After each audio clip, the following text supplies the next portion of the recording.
And we are back. And joining me right now is Miss Michele Hylton-Terry. She is a redevelopment manager here in the city of Fort Myers. Now, what is she redeveloping, you may ask? Jess, you might want to take that. Yeah, that wasn't Miss McKinney. She's, of course, I wasn't talking about you as a woman making it through the door and slamming it. Of course not. Okay.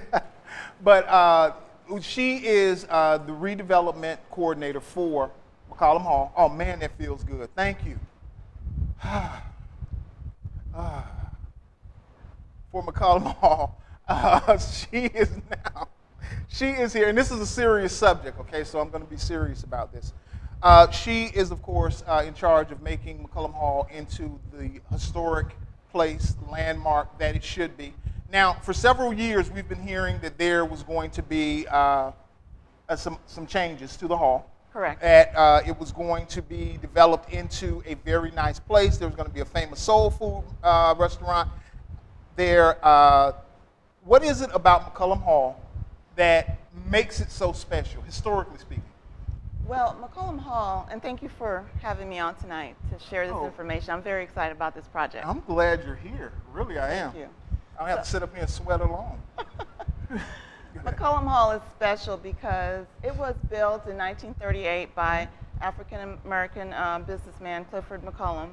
And at the time, it had so many uses. It served the community. The lower level had a grocery store, a barber shop. It was where African Americans went because of segregation.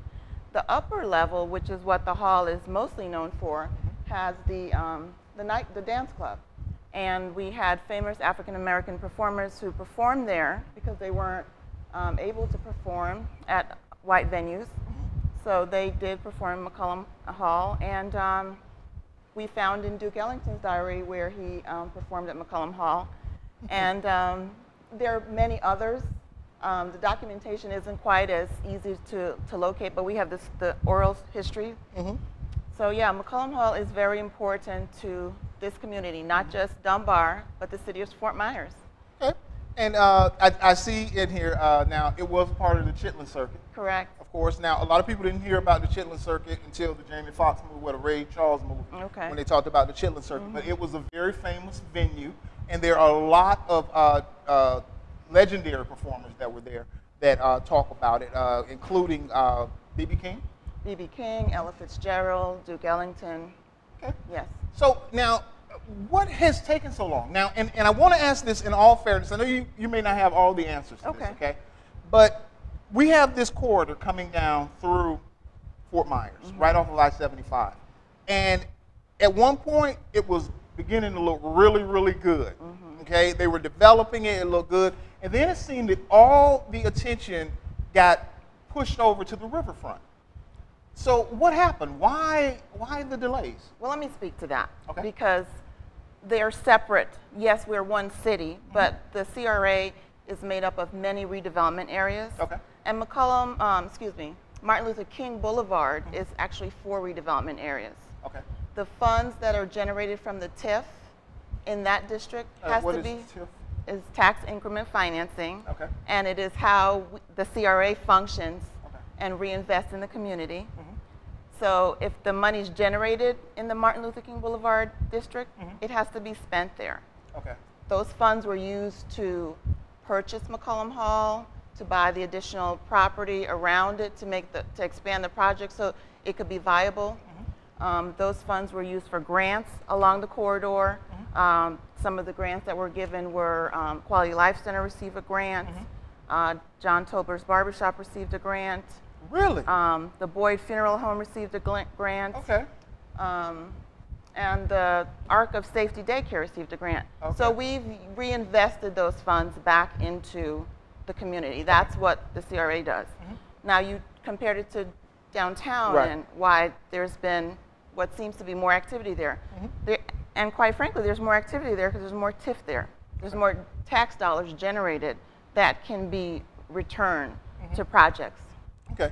Now, would it be fair to say that the more that is invested in that community as far as the business development there, then the TIF amounts would grow, right? Correct. So why the delay in McCollum Hall? Because it would seem that that would be something that would more than make up for, and I'm just guessing here, but developing something like McCollum Hall and making it a viable venue in this community, that would generate a lot of funds. And so when we started this project back in 2007, we definitely saw it as a catalyst, and we see it as a catalyst today to spur redevelopment along the corridor.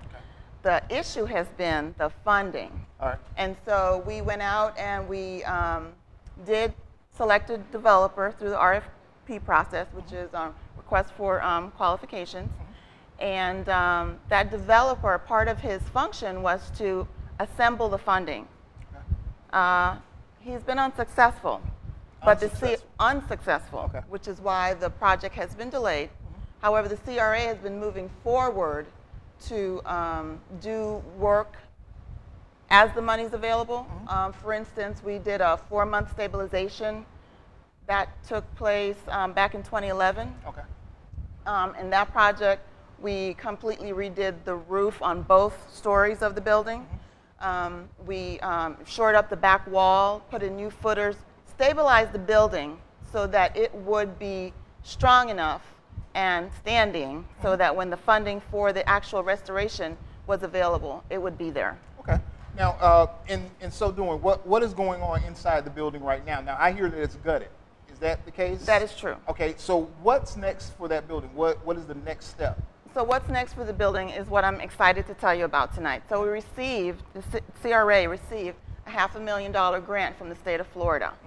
And we will be totally investing that into the exterior of the building. So by this time next year, McCollum Hall is going to be looking brand new.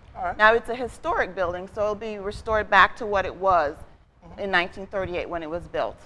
And so you're going to see over the next couple of months that building under construction. Now, the businesses that come back, I mean, Style Land is not coming back. Probably not. So what businesses will be housed there? Well, and again, you know, I know it's a prediction. It's not. Right. And so there are so many services and retail opportunities in this community that it could really be anything. It could be a beauty salon. It could be a clothing store. We would love to see a restaurant or some kind of food venue. But really, it could be anything that the community wants. So there is a possibility that McCollum Hall could be a venue for music and entertainment again, or is that off the table? Absolutely. The second floor is still going to be that entertainment space. As a matter of fact, when we redid the roof, we changed the roof line. And it really made it a more inviting, more elegant space. It is going to be a first-class space when completed, and it will be available for anniversaries and birthdays and events like that. Now, what is the redevelopment part of this? What is the size? It's going to go from Palm down to Cranford or Crawford? What's going to happen with that? Is it for the whole block or just for McCollum Hall? Well, the CRA owns the McCollum property and the property next door. So it's about 30,000 square feet total, the entire property, and that's what we hope to develop as a part of the whole campus. So the Bell Bonds place will probably still be there? We don't own that. And of course, what kind of influence do you have as far as what's going to be built across the street? Do you have any of that influence? Because we know the barbecue, McCarter's is there, and and that's good. But does the city have any plans for eminent domain to say, hey, look? No, I don't believe eminent domain is going to come into play here. However, once McCollum Hall does get redeveloped, I could see something happening across the street. And across the street, the other way is the Imaginarium that is going to be undergoing a renovation. So the Imaginarium will still be there? Absolutely. Now, as far as the TIF dollars, I know we're running out of time for this segment. As far as the TIF dollars, is there a benchmark amount? And I'm trying to talk like I know what I'm talking about here, so forgive me. Is there a benchmark amount that that area needs to develop or bring in so that it can go back into the community? Well, the TIF is solely generated based on the increase in revenues over the base year. Okay. And so it is what it is. As activity starts to occur in the corridor, it's going to increase. Okay. So if property values go up, that would mean that more TIF dollars will come in, or does it? It will mean that more TIF dollars will come in. Businesses come in, start generating more, yes. Okay. So the purpose of developing and refurbishing all these other buildings was that it looks better and it'll make more businesses want to come into that area. Absolutely. And that will develop the TIF dollars. Well, which comes back to the community, right. Yes. Okay. So as far as, oh man, we'll get to that in the next section. There is a lot of history associated with McCollum Hall, of course. Those of you who may have heard the story of Ruby McCollum, she was a lady in Central Florida. She ended up killing a white doctor and was, of course, sentenced to death for that. Several famous writers wrote stories about her in newspaper articles. She became a cause celeb in the 1950s because it turns out that this guy, even though white press was saying that they were lovers, the real story was that he was raping her, forcing her to have children, and she killed him. But that's beside the point. Just a little bit of history there. I am RJ, and Michelle and I will be right back. We're going to have a little bit more of a discussion about McCollum Hall. The City of Fort Myers has supported new and early-stage businesses by providing a location and technical assistance to new business owners. Tenants also have access to free business consulting, professional receptionist office, free Wi-Fi, 2 conference rooms, a large training room, copier and fax. Many new businesses now operating successfully have had their start at the Southwest Florida Enterprise Center. If you have a business idea, call 239-321-7085 and come join us. You ever wanted to know what's going on in and around your community? CommunityTV1.com is your answer. Go ahead, log on to www.communitytv1.com and get your info on.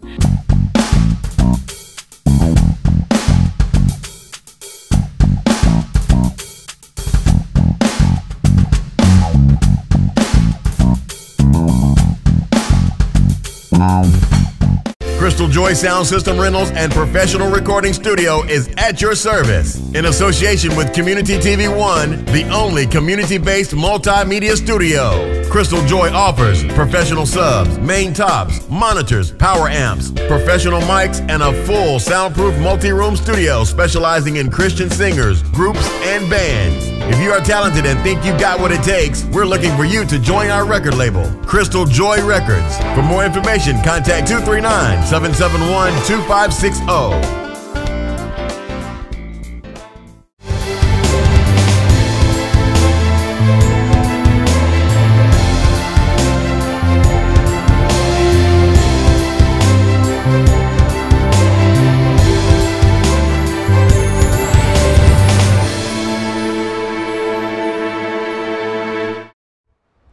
And welcome back to Politico. I am your host this week, RJ, and we have Miss Hylton-Terry.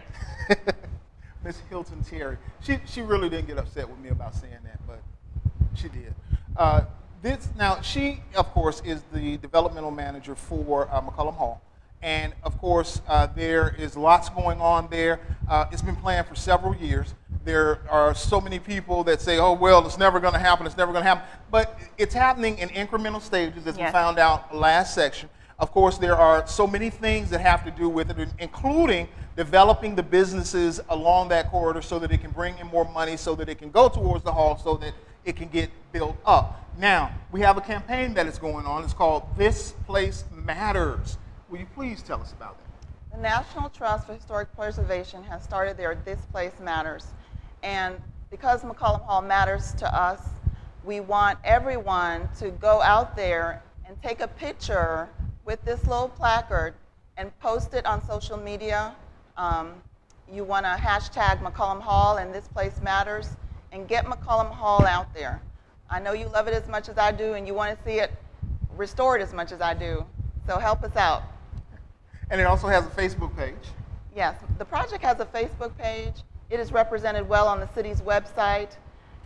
So there is all kinds of information about McCollum Hall, and you can find it. Okay. All right. Now, also, there is an event that is being planned. Yes. Later this summer, we are planning open house in the one-story portion of the building. It's completely gutted. It's beautiful inside with the brick walls. But really what we're planning it for is to be able to show you the renderings of what is going to come and what is going to be occurring over the next 12 months. Our architect is Park and Mudgett Smith, and they expect to have our drawings shortly. And we want the community to come and see and to participate. We want you to know that this project is happening. Part of it is a big deal, right? Absolutely. Because there are so many people that complain that not enough is happening there. And now you're saying, okay, here's your opportunity to get involved. Exactly. So what do you expect to happen now that we're letting the community know, okay, those of you who say that it's taking too long, it's time to ante up? I want you to come out. I want you to come to the city meetings. I want you to go to the website, see what's happening with the project. We're posting updates all the time. Tell people that don't know more about the project and really know that it's happening. The city of Fort Myers is looking at additional funding that can go into the property to make it happen faster. And we are still actively seeking grants and other funding. We do have a developer in place, and I know that he is also seeking funding for this project. So we're moving forward, and we want you to be a part of it. All right. I want to talk about some of the misconceptions that I've heard over the years about the project, okay? And I don't know that you've necessarily heard them, but of course, when this started, there was a big deal made about grants that were being given that were going towards the program. But those grants were given for specific things, right? Like hiring an architect or whatever developmental people do. Is that right? When you say grants given for the project, I'm not clear. In 2009, I believe it was, there was a grant that was given for the project, and now I remember this happening. And I remember, again, people saying, oh, that grant was supposed to cover it. If I'm not mistaken, the grant was for like $500,000. But that's not accurate. It's not accurate? No. Okay. So there was not a grant that was given? No. Okay. No.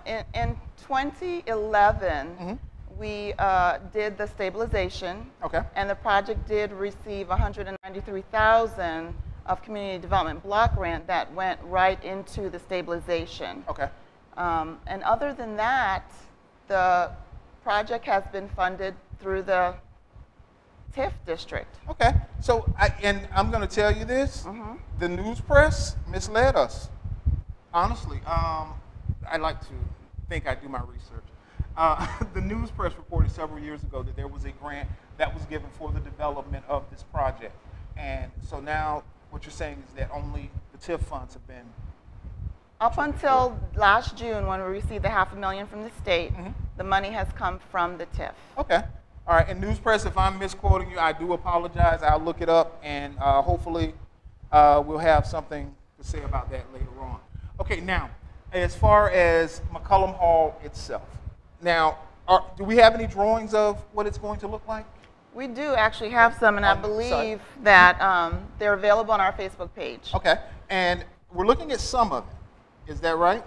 Yes. Okay. In the lower corner, in the middle, actually, the center, you're seeing the renderings that were done back in 2011. Okay. I want to revisit what you expect to be in there. And I just ask you can tell me yes or no. Office space? It's possible for office space. It's possible for retail. It's possible for restaurants. Okay. So we may see Styleland back in there. Styleland could be back in there. And the restaurant that we've all heard about is Sylvias. Sylvias out of New York. We did get a letter of interest from them. Okay. However, you know, and it's not dead, but things have changed, so we'll have to revisit that when the time comes closer. All right. Now, would a restaurant like Sylvias, would they start to lose interest if it takes too long to redevelop? It's possible, and there is actually another Sylvias up in St. Petersburg in the Manhattan casinos, so I'm sure that they're watching that project, and they'll make a decision based on that. Okay. So we can, hopefully, within the next several years, see a big change in that corridor, and especially around McCollum Hall if you have your say-so about it? In the next 12 months, you will see a big change because the exterior of that building is going to be brand new. Okay. Anything else you want us to know? Visit us on our Facebook page. Keep up with what's happening with the project. Visit the city's page. We update all the time. Okay. All right. Well, we are so happy that you were able to make it here with us, Miss Michele Tyler. Okay, I did My that husband one is on not purpose. laughing. I did that one on purpose. I'm just going to call you Michele. Okay. Is that okay? That works. No, it's not. Your husband is there watching, and he ain't going to come here and beat me up.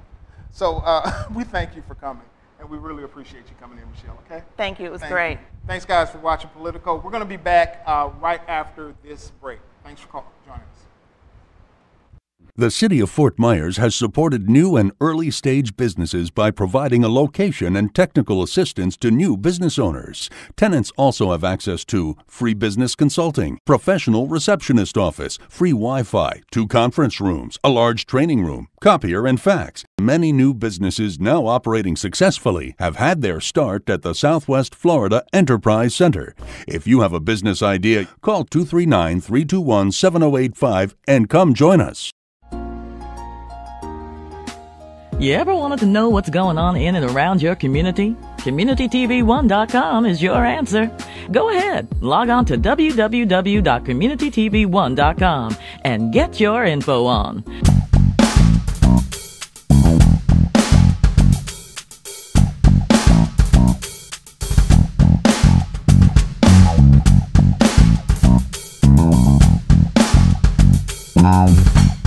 Crystal Joy Sound System Rentals and Professional Recording Studio is at your service. In association with Community TV One, the only community-based multimedia studio. Crystal Joy offers professional subs, main tops, monitors, power amps, professional mics, and a full soundproof multi-room studio specializing in Christian singers, groups, and bands. If you are talented and think you've got what it takes, we're looking for you to join our record label, Crystal Joy Records. For more information, contact 239-771-2560.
And we're back here on Politico.